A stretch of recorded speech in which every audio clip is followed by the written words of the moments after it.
Well, welcome everyone. We are excited to have you here today. I'm Lori Zimmerman, as many of you know, Director of Professional Learning with MASA, and I'm excited to welcome some folks from the Social Institute. I was going to say Social Media Institute. So I'm going to turn things over to them and let them introduce themselves and talk about some of the work that they do. But I'm excited, especially for today, because we're going to hear from some of the information that they are hearing from kids about social media and technology and how they're using it and how that experience is shaping them, at least from their perspective.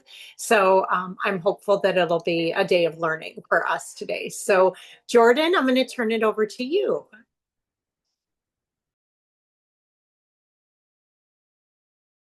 Awesome. Thanks, Lori. Hi, everyone. My name is Jordan Meager. And as Lori mentioned, I'm here with the Social Institute. And then I have my colleague Savannah. She's going to kind of be helping us out with the chat. She has some awesome links that she can pop in with as well throughout the presentation. But yes, as Lori said, we have a ton of insights to share today. We have a pretty awesome student ambassador program here at the Social Institute, which really helps us to gather tons and tons of insights from students across the world. At the end of our presentation today, I'll actually have an opportunity for you to download our Student Insights Report, which is the largest data set of its kind that you can walk away with today and learn even more about what students are experiencing. And yeah, so that's a little bit about me, a little bit about us, and I suppose we should go ahead and get started. Um, does it seem like most folks are here, Lori and Dave? Yeah, I think you're ready to go, Jordan. Okay, awesome. So again, I'm here. I'm Jordan from the Social Institute, and we'll talk about how tech and social media are really shaping students' lives.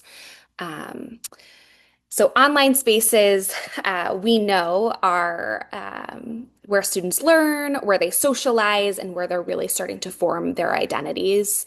In this day and age, from TikTok to AI tools, they're really engaging with technology in ways that no generation has ever before them.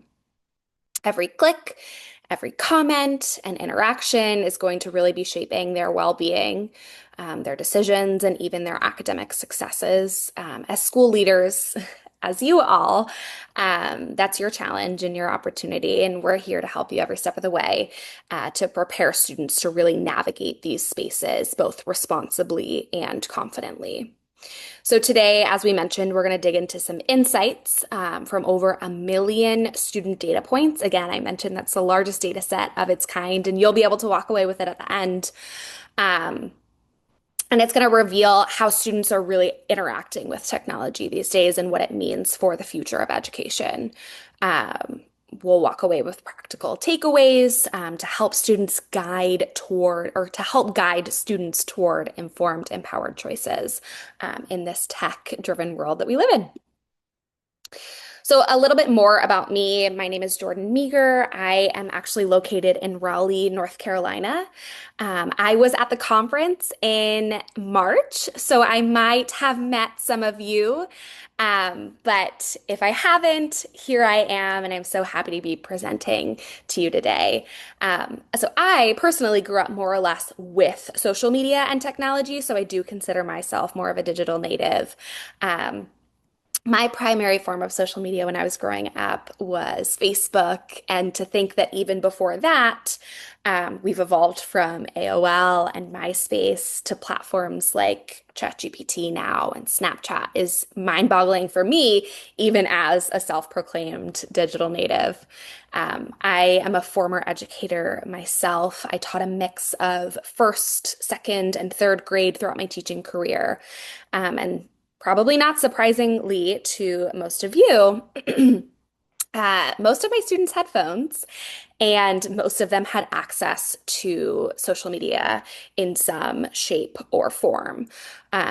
So knowing that and knowing that technology is going to continue to grow and change, as is social media, I've made it my mission to continue to learn and grow with our students, with our families, with our educators to better support everyone in navigating this space. Before we dive into, I know I just gave myself a pretty robust introduction.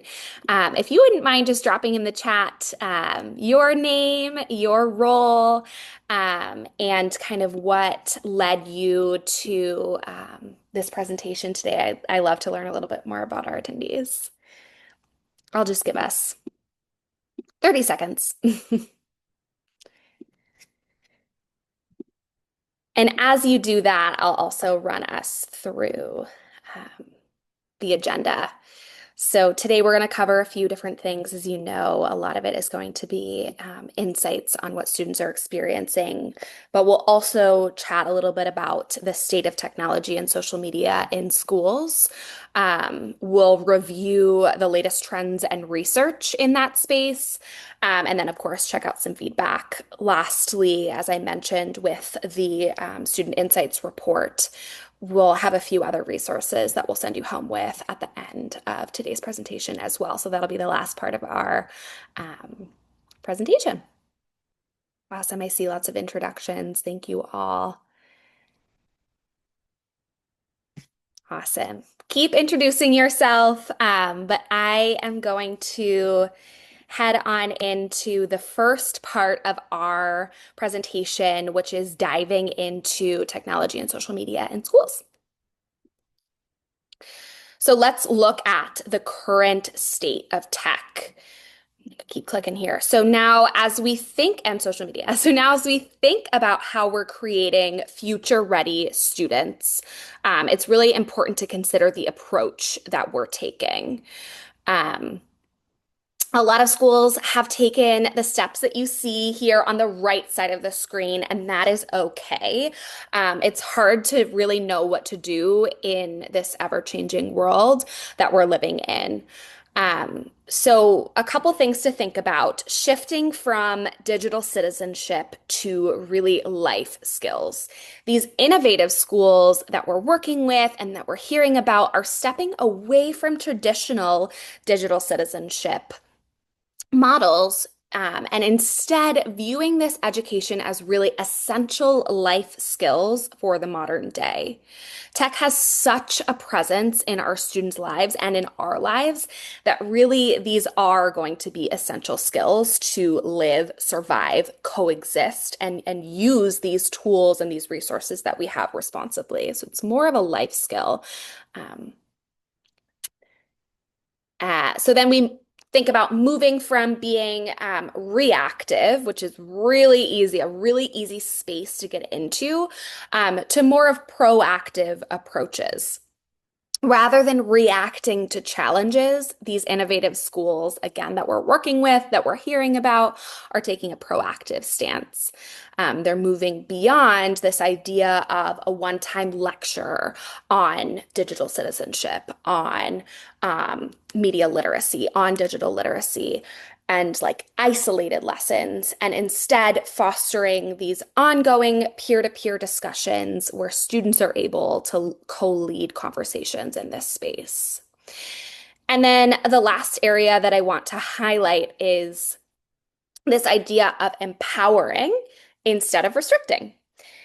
So schools are really starting to shift away from this idea of scaring and restricting, saying no, really, hard on monitoring and restricting access, and instead focusing on how to empower and equip our students with the skills that they need to exist. This emphasis is really on teaching students the do's rather than just focusing on the don'ts. And of course, there's a time and a place to restrict access to something. But when we think about our students going home and having this unbridled access to technology, being able to explore, it's more important that we give them the skills to do that healthfully. When we also think about them going into their careers or beyond high school into college, they're also going to need to be able to have the skills to navigate these spaces. So, again, focusing on the do's rather than the don'ts. And by embracing these changes, schools are helping students to develop these skills, again, that they need to navigate tech and social media with confidence. So, let's talk a little bit more about the trends and research that we've found. Um, we see highlights or headlines, about social media and tech in the news all the time. Um, from concerns about screen time, which has been, massively in the news right now, to the impact of AI and viral trends. These conversations are really shaping how educators and policymakers approach student well-being and learning. And at the Social Institute, we've gathered, again, I've mentioned this a few times, and I'm excited to send you home with it, some insights from over 1 million student responses to help schools really better understand how young people engage with technology, and more importantly, how we then can equip them with the skills to navigate it responsibly. Let me see, my screen's not clicking. With only 31% of public schools having written policies, and we know that there has, again, been a big shift here too. A lot of states are actually mandating these policies now, but many are not quite yet. There's a potential, as you can imagine, and as you've probably experienced firsthand, for a lot of confusion around AI policies for students and communities. It's a big trend that we're noticing. And then lastly, as schools are starting to consider these policies to limit distractions, think cell phone policies, things of that sort, bell to bell, no cell. Many states have enacted laws and rules around that, but policies alone there are not going to be enough.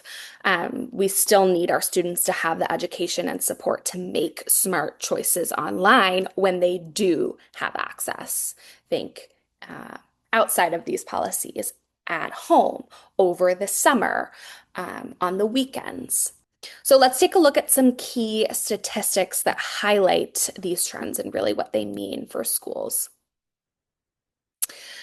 So as we know, educators are deeply invested in preparing our students for real life experiences, not just standardized tests. And I think as a country, we've seen a really big positive shift here.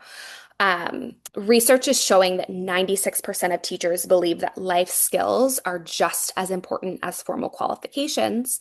But a lot of schools are still facing major time constraints that make it really difficult to fit these lessons into an already jam-packed curriculum.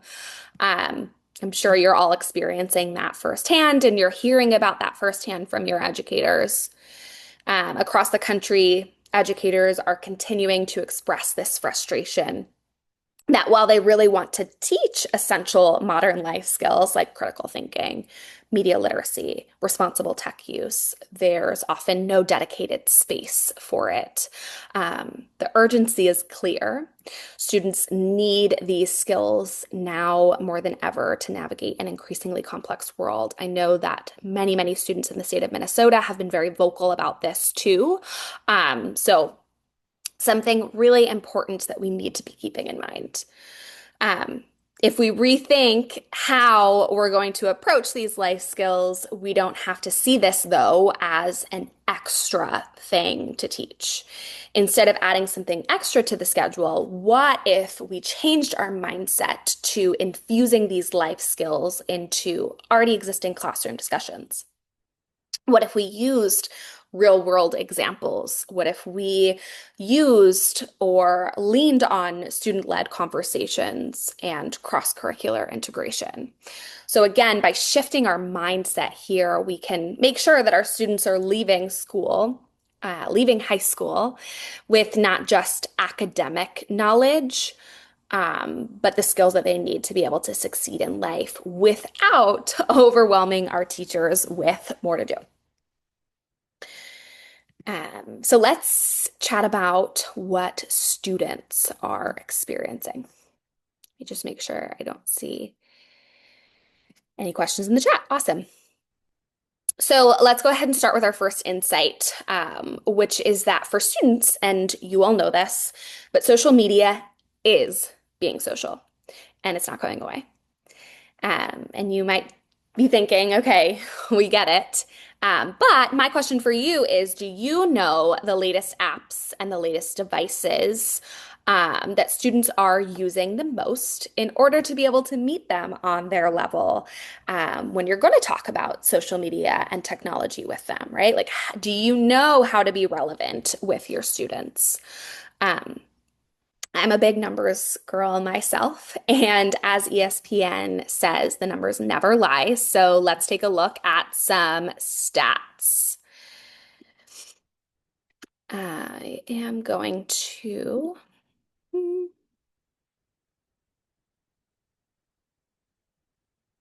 sorry. Okay. So I'm curious to know and go ahead and throw it in the chat.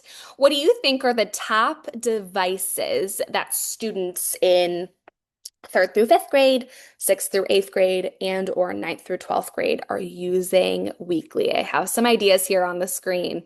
School issued tech, their own devices, gaming devices, smartphones. What do you think is being used the most? And you can break it up into grade band if you choose, or just kind of throw your ideas in the chat.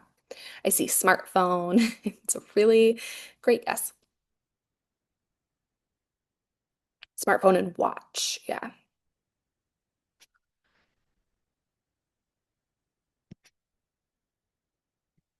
Mm.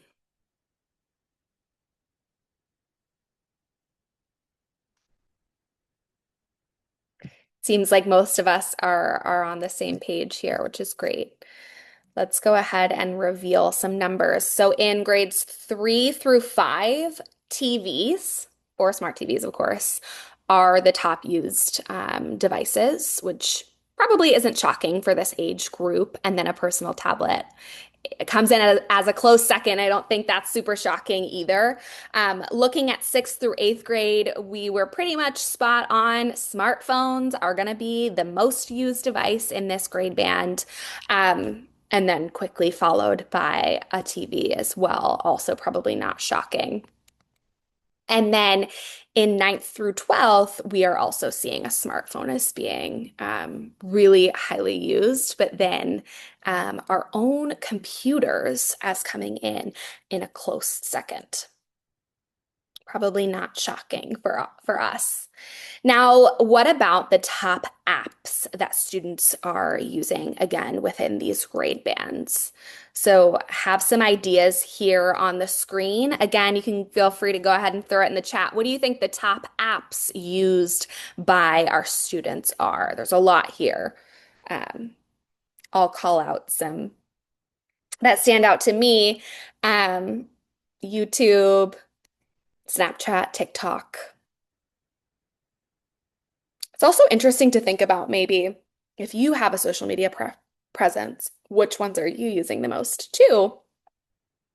And then I challenge you to notice how that differs from the data that I'm about to show you.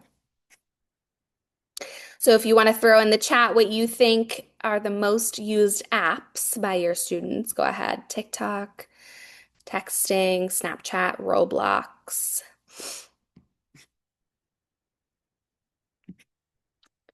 All right, let's look at the numbers. So in third through fifth grade, YouTube is on top, followed by a close second of Roblox. Gina, you got that one. Creative games, then video streaming, and texting is kind of at the bottom, which I don't think is super shocking for us in this grade band. Sixth through eighth grade, YouTube meets us at the top again, followed by texting, FaceTime, phone calls, music streaming, which sometimes we don't always think about as social media, but it absolutely is. We also need to keep in mind with music streaming that there is an AI presence there. Just a small aside, but AI is everywhere. And then in ninth through 12th grade, YouTube is also at the top. I also love to see that a phone call is coming in as a close second, which makes my heart happy to know that I have friends that say, phone calls are a lost art. And I agree with that. So I love to see that our older students are choosing to pick up the phone and talk live with each other. But anyway, that's just an aside. YouTube is also at the top. So I'm curious to know, did YouTube being at the top shock you as well? It shocked me a little bit when I saw this. Anything else that was kind of surprising for you? I'm curious to know. It's also interesting to be thinking about YouTube as a social media, but if you really think about it, it absolutely is. Phone call was surprising. Yeah, phone call was surprising to me too. All right, so the next question, if you want to keep throwing your thoughts in the chat, go ahead and do so. But the next question is,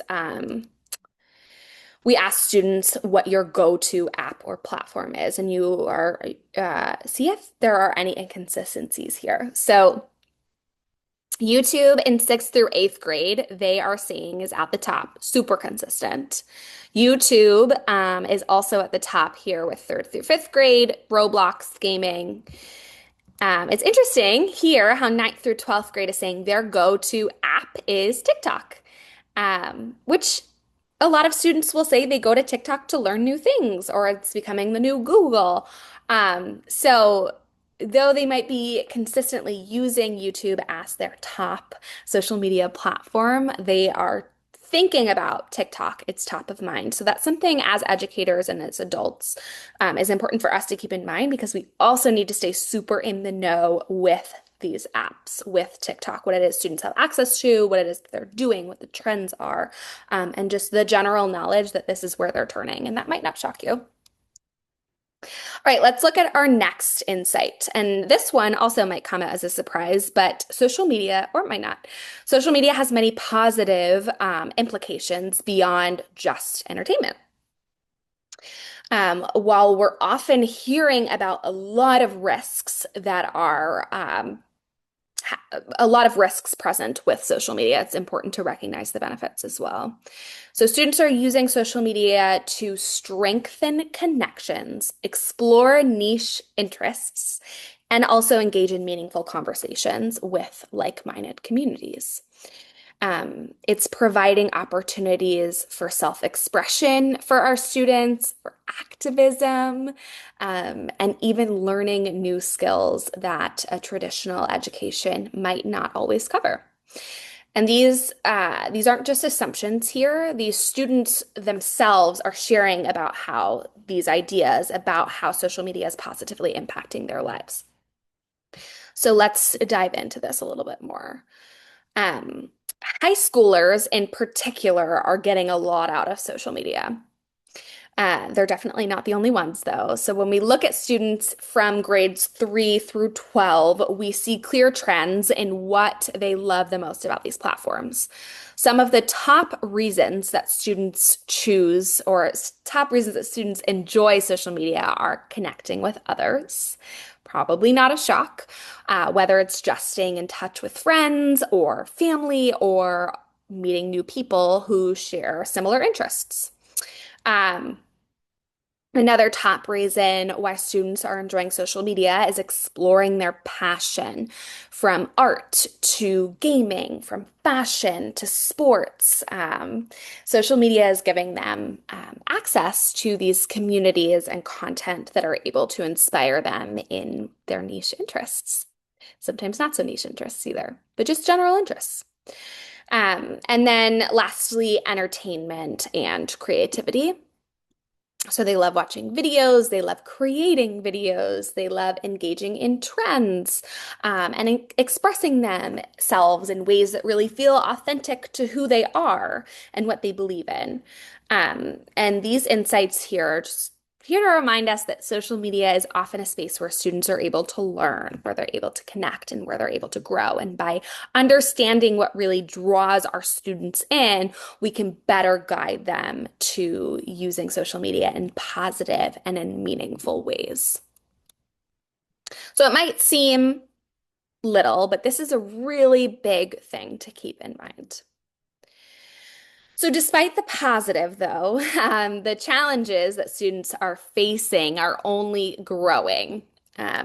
I'm going to click a few times here. So, schools are typically coming to us here at the Social Institute because they're looking to proactively address one, but usually many of these challenges that you're seeing on the screen here, like cyberbullying, anxiety, sexting, FOMO, online drama.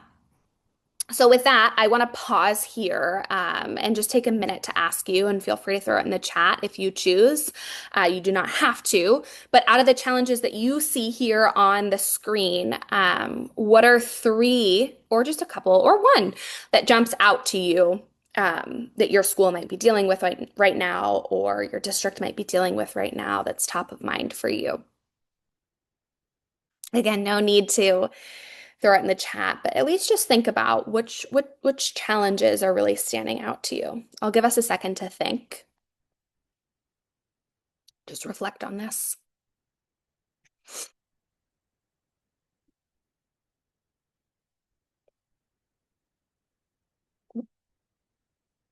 Yeah.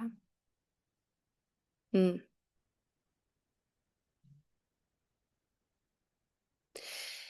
Yeah, Tony. So, not enough sleep is one that we hear a ton of. This is one of our go-to challenges across all of our grade bands that school leaders really identify with.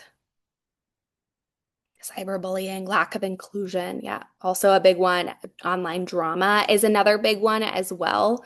Um, a lot of times, this idea of online drama isn't even happening during the school day. It happens at home, but what happens is it trickles into the school day. And of course, it creates a scenario that we need to address. Another one, I don't know if anybody mentioned this one, but ruined reputations is another one that we hear a lot about. Um, yeah, all of these things, right?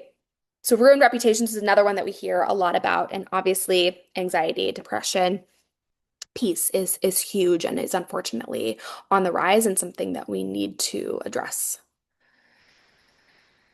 Uh, All right, let's head into our next insight. So no year of our students' lives is the same socially, and that remains true. And social media education, in that, when we think about it in that way, also has to be growing with our students. We're living in this world where tech changes by the minute, if not the second. So this education really does have to grow with our students year over year. And we find that that's something that's really hard to do and really hard to keep up with, because not only are our kiddos developmentally changing pretty quickly, so is everything that they have access to online. Um, because of this, it's hard for us to keep up with. And a lot of these challenges we're hearing are really bubbling up. A lot of times I'm going to go back to this slide here. A lot of times when I talk about this slide, I like to describe these challenges as sort of bubbles. And these bubbles really rise to the surface. And the last couple years, last year in particular, we're hearing that a lot of these bubbles are starting to really burst.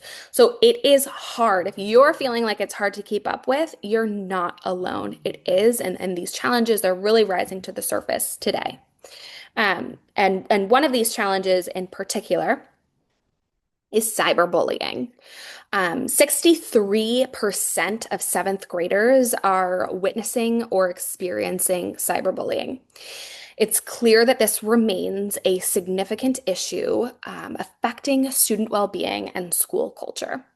Instead of focusing on that problem, we can instead take a proactive approach by promoting what we like to call cyber backing, which is the opposite of cyberbullying.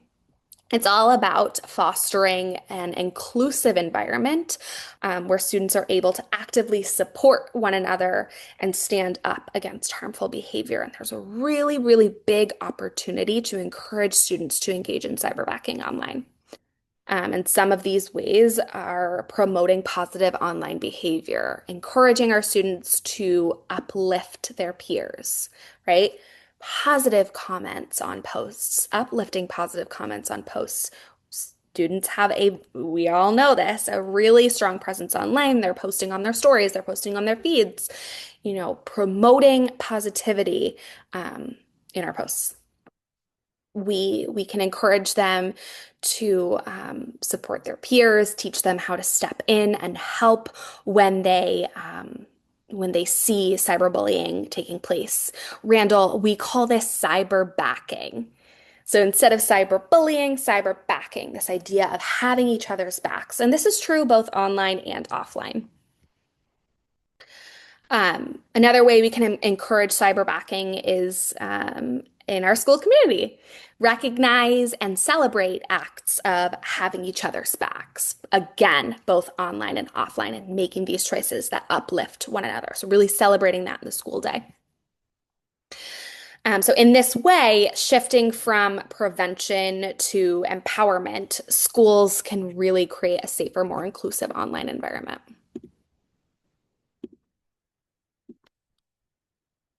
Another topic that's really top of mind for educators around the world right now, probably not shocking to you either, it's probably very top of mind for all of you, is AI policies. We asked about 2,500 fifth through eighth graders what their school's approach was to AI. And their responses reveal a very common challenge, and it is simply that many students don't even know what their roles are. The reality is also that at this point in time, because there are so little mandates on having these AI policies, this is probably because there aren't clear rules. There are not rules at this time. So this data just highlights that we need clearer guidance. AI is something that students are using, whether it's in school or whether it's at home. So this is something that we need to keep in mind and that we need to be proactive about in shaping clear guidelines, clear policies to help students understand when and where and how to use these ideas or to use these tools responsibly. We have the opportunity to provide structured guidance, so let's take advantage of that. I love it. Lifting up a fellow superintendent. Great example of cyberbacking, Randall. Another insight that we have here is we asked 2,200 12th graders how often they feel stressed about making decisions regarding their future after graduation. Probably not a new idea for all of you, but definitely something to remain aware of. These responses, and just take a second to take them in, they really highlight just how much pressure our students are feeling as they get ready to, or as they approach a major life milestone, such as graduating high school. Most 12th graders are feeling stressed on a regular basis. So again, here we have an opportunity as schools and as districts to step in with resources and to step in with guidance. One of my favorite resources that we have available on our platform is a recent lesson called Mastering Stress Management for 12th grade and beyond. And it discusses essentially what it sounds like, strategies like talking through options with trusted friends or family, but then also focusing on taking care of the little things, such as getting enough sleep while making decisions and more. So having a dedicated place and space to have this conversation with our students, not just looking past it. So that takes us here to our fourth insight. The more we proactively develop the whole student, the more we win. So a quick pop quiz here. And again, feel free to throw it in the chat. I love to see your insights. What skills do you think students want to work on the most? Think going back to like soft skills. Where do you think they see themselves as needing more support? Go ahead and I'll pause here. throw it in the chat. What skills do you think students want to work on the most? Where do they see a growth opportunity for themselves? Hands-on activities.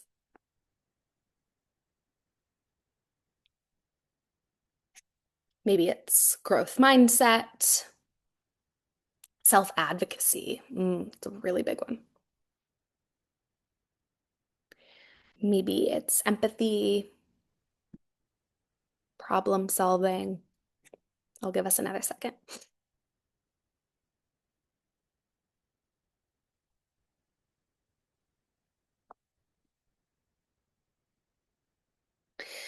So, social skills and mental health needs, absolutely.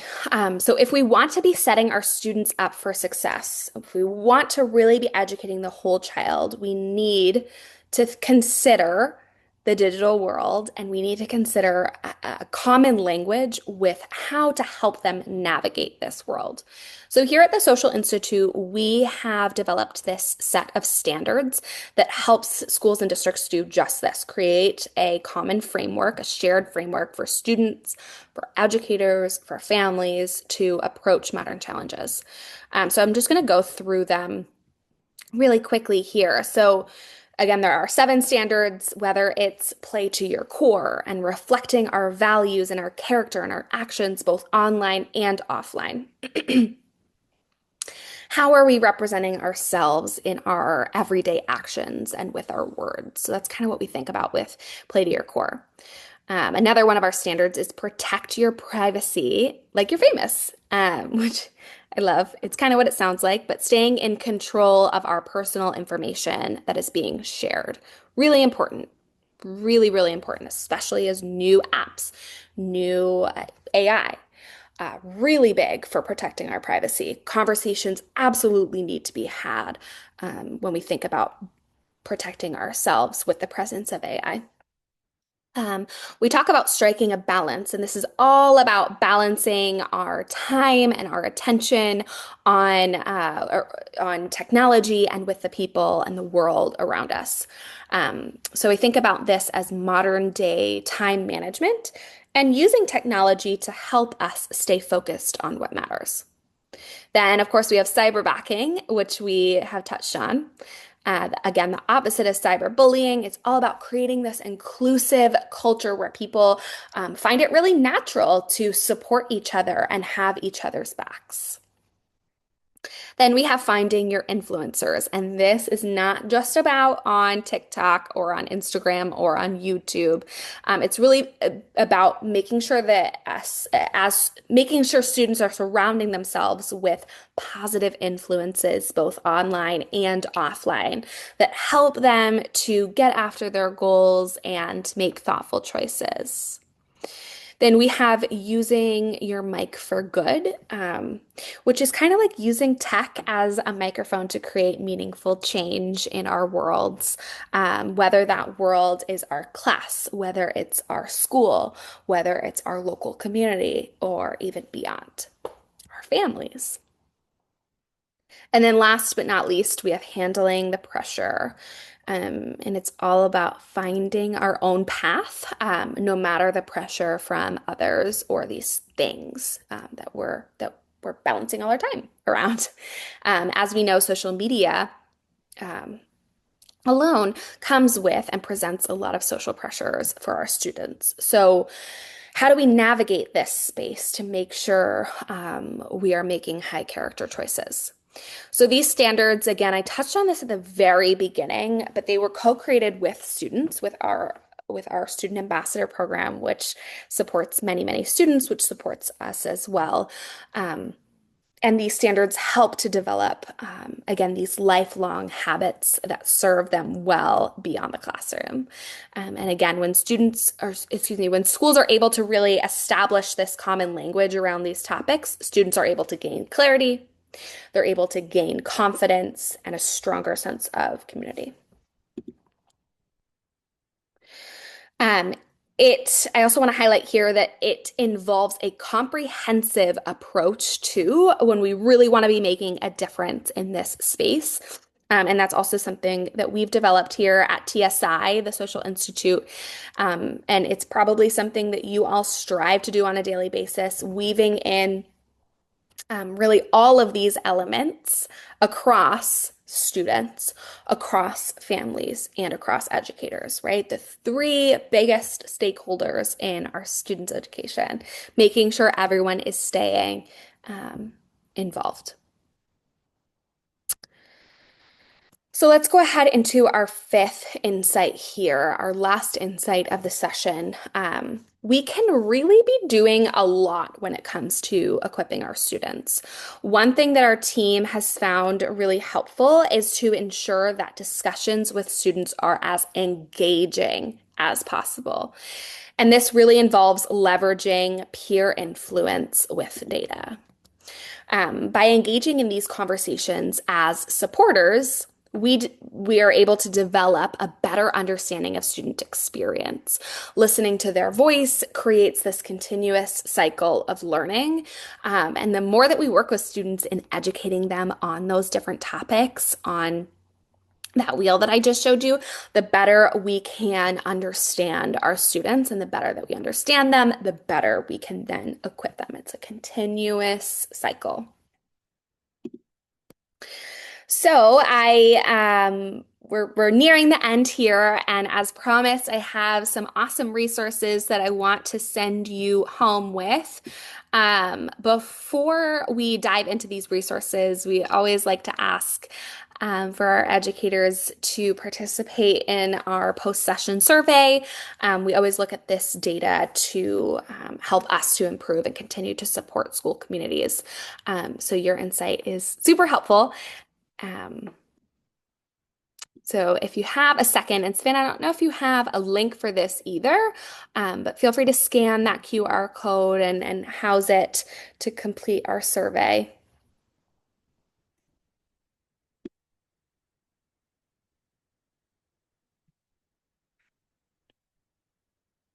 I'll pause here for just a second too.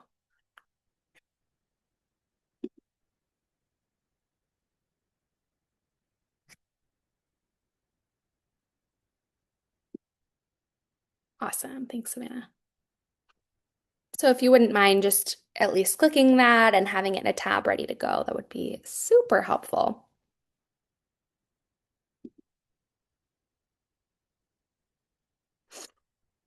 Next is our Student Insights Report. We've referenced this a few times, but this is where we got most of our insights from today's conversation. But you can view our full report here through this little QR code, and I know Savannah will send the link for that as well. This is based on the voices of over 5,300 students from our anonymous questionnaire, and over 1 million data points are present in this report, mostly gathered through our Win at Social lessons run across the world. Definitely something to take advantage of. This is a great resource to look into over the summer as well as we think about next school year and how we want to tackle student wellness, especially as it's relating to technology and social media. So definitely take advantage of this. I'll pause here again just to give us some time.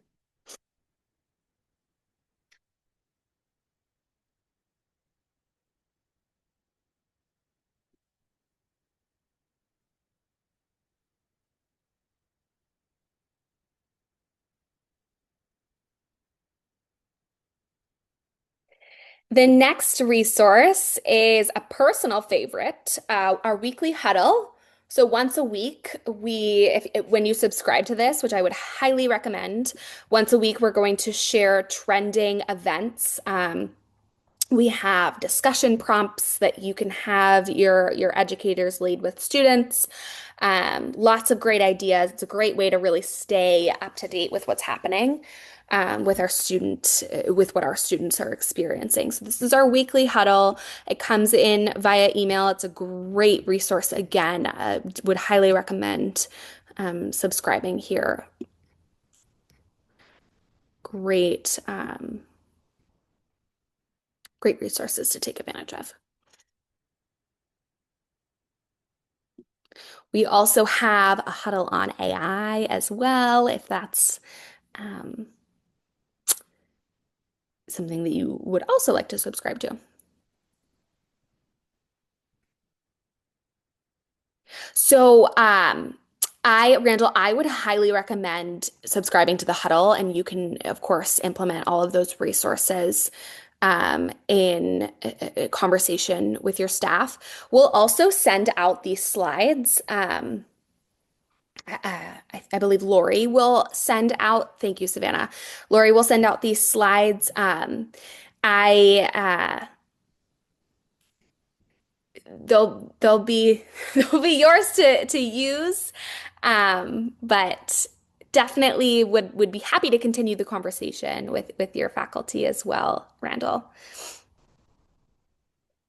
Samantha Oh, mentioned the slides are at the beginning of the chat, and Dave will send them out with the recording from the session.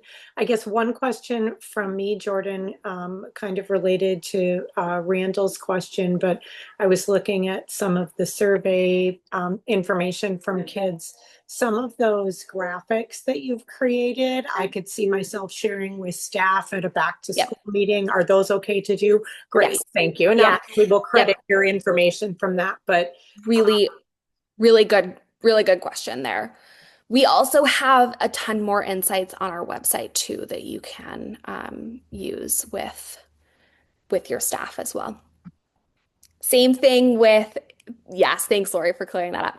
Same thing with, again, our Huddle on AI, lots of important data points and resources to share in these conversations as well. So definitely, I would recommend taking advantage of that. Ah, thanks, Savannah. So yeah, I don't want this to get lost too. But Savannah shared the Huddle on AI as well, which is our AI focused newsletter that again comes out weekly. And then um, also some additional insights as well as the last link that was shared. Another resource, you can follow us on social media. I would recommend that.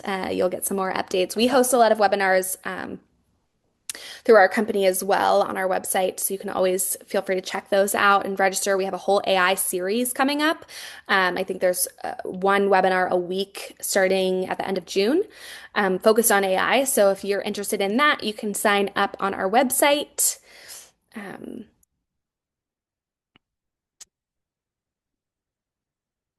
And that is all I have for you. So, Savannah put my email in the chat. It's also here on the slide. I focus specifically on schools in Minnesota. So, I'm definitely your point of contact for any questions that you have. Would love to stay in touch. And then I think we're also hosting another webinar in August, I believe, with you all. So look out for that. I hope to see you there. It'll be on as leaders maintaining this idea of resilience through this ever-changing tech landscape. So a good follow-up on this conversation. But it was lovely to present with you all. And again, I hope to stay in touch with all of you. thanks so much, Jordan. If you're willing to hang on just a second, any questions from the group? I guess I would ask two questions. Any questions from those who participated who'd like to come off mic and ask them or put them in the chat? And then on the flip side, Jordan, what are the questions that you might be hearing from other groups that we didn't ask you today? Like what should we be thinking about, or that when I look at some of the things that you shared from kids, like, yeah, I don't use any of these apps. Yeah. So even forming an intelligent question might be challenging. Yeah. And that's definitely something that we're hearing a lot about. So something that we have available at the Social Institute, and this is specifically for partners, but it's going to be a whole library. That's a really good question. A whole library called Playbooks, that really serve as an education piece for not only families, but also teachers, allowing them to learn what it is students do on Snapchat, what motivates them on Snapchat, the fact that they can buy things on Snapchat. And that is a resource that's available for pretty much every app, every site, AI platforms, for um, just that, educating educators and families on what it is they have access to, what it is that they're doing. Savannah, thank you. The thing that was going through my head was, can you please link our Snapchat playbook? So that's a resource that we have available because that is a big question. How do I even begin to understand the student experience on these platforms? And that's a really great way. Um, Another question that we commonly get is staying ahead of the curve with AI. A lot of it is around, is it something that we're going to allow in our school community? Is it not something that we're going to allow? And a lot of states, as I mentioned earlier, are taking a proactive approach here and mandating guidance and policies. But if you're in a state, which you are, where that's not quite mandated yet, though it recommended, we have a lot of schools that are asking, where do we start? So we have a lot of webinars on, leading through the ever-changing landscape of AI, but we also have some white pages that I'd be happy to share. We have a lot of resources on our site too around just like navigating artificial intelligence, a lot of tangible advice too on some ways that we can approach creating policies. But then I'll also highlight too that on our platform, we have dedicated AI professional development. And again, that's going to be partner specific. We have about 15 courses of AI specific PD to really help educate schools and districts on everything AI from 101, what is it, to creating data-centered school communities through the use of AI, or using AI to assist with differentiation, using AI to assist our work as administrators as well. So that's always going to be a big question that we get, and our PD is a great resource to tackle just that. Hey, Jordan. Yes. Oh, sorry, Lori, I interrupted you. Oh, you go ahead, Randy. Jordan, hi, good morning. Hi, Thank Randall. you for doing this. Nice job, everyone. So my my question, and you've kind of touched a little bit on it, and maybe there's some resources out there. Mhm. I really don't know what to say when somebody says, "Well, teachers are using AI." They just go into AI and then they use it because there's Yeah. a perception out there that AI is good for teachers, and there's a big perception out there that teachers shouldn't be using AI because Yeah.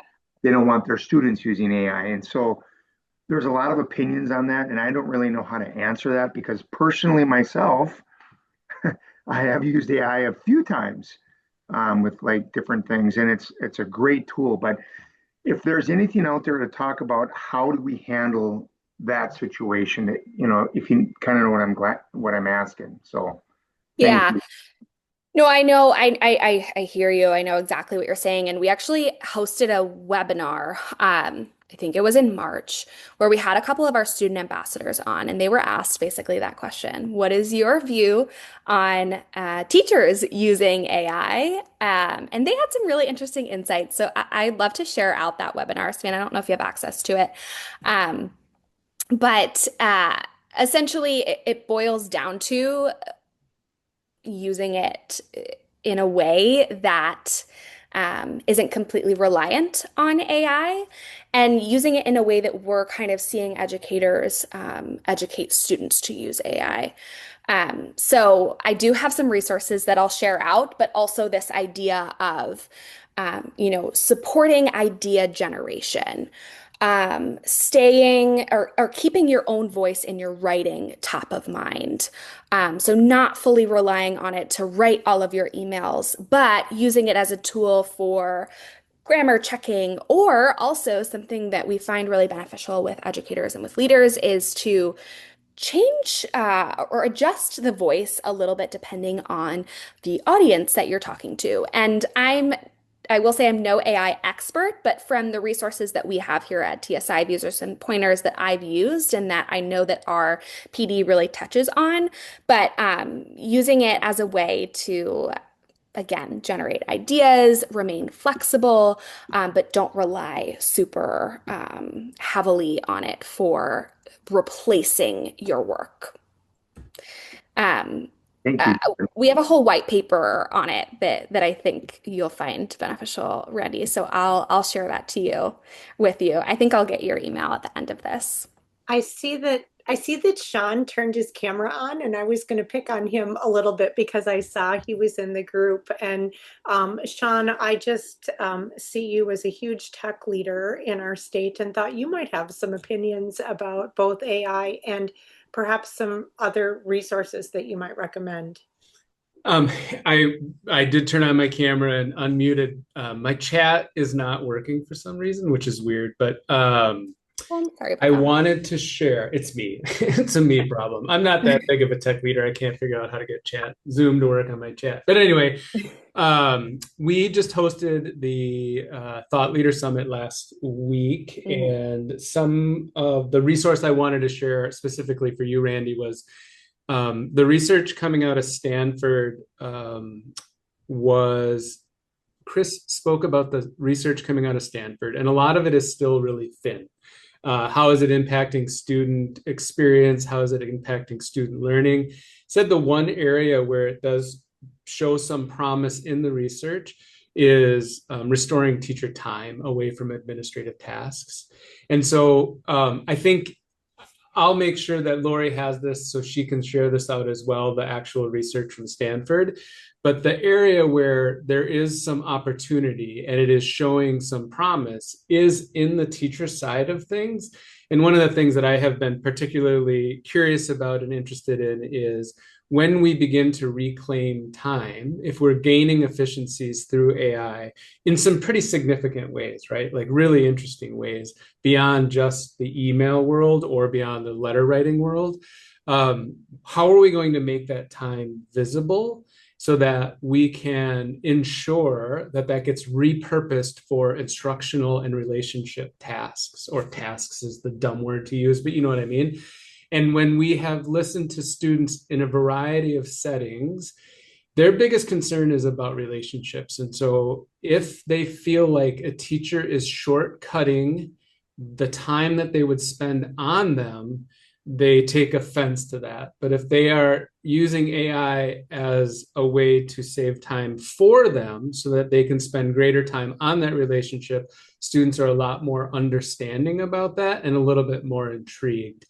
And one of the things that I have really been thinking a lot about is we're in the midst of the disruption that AI is creating, and it is an incredibly dynamic disruption. And so I've started to try to look through the cloud of that and think about in 2 years when this becomes normal, or we stop having some of the more scary conversations about it, what will it actually look like? And I don't have answers for that yet, but that's sort of been my point now to go through. Like, I have a little bit of concern that we're scaring students away from what is an incredibly powerful set of tools that they can use to help create their future in really, really interesting ways. And I also understand the need to be mindful and thoughtful about this because of the ways it can impact cognitive growth, the way that it can, technology, when it's best used, is used to eliminate friction. But a lot of learning comes from productive friction. And so that's the other thing that I have been thinking about is how are we going to preserve productive friction when this technology removes so much cognitive friction seemingly, right? And so I just wanted to share that. Again, I'll make sure that that resource from Stanford, I'll make sure Lori has that so that that can be sent out as well. The biggest thing that we got from that, though, was the research on actual student impact is still really thin and is inconclusive at this point. Really Thanks great so insight. much, Sean. If you wouldn't mind sending just some, I know it's not Mingaya anymore, AIMN.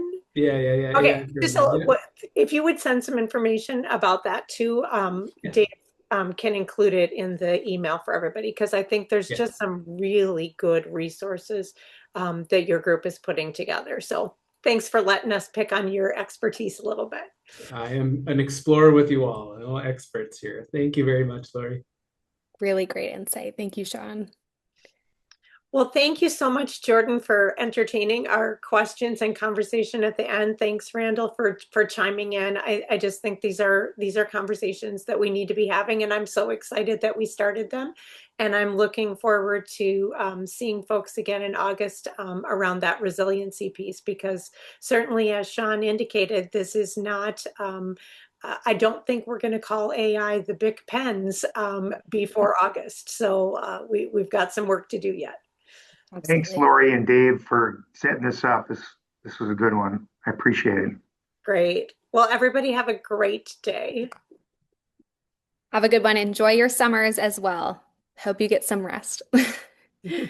Thank you.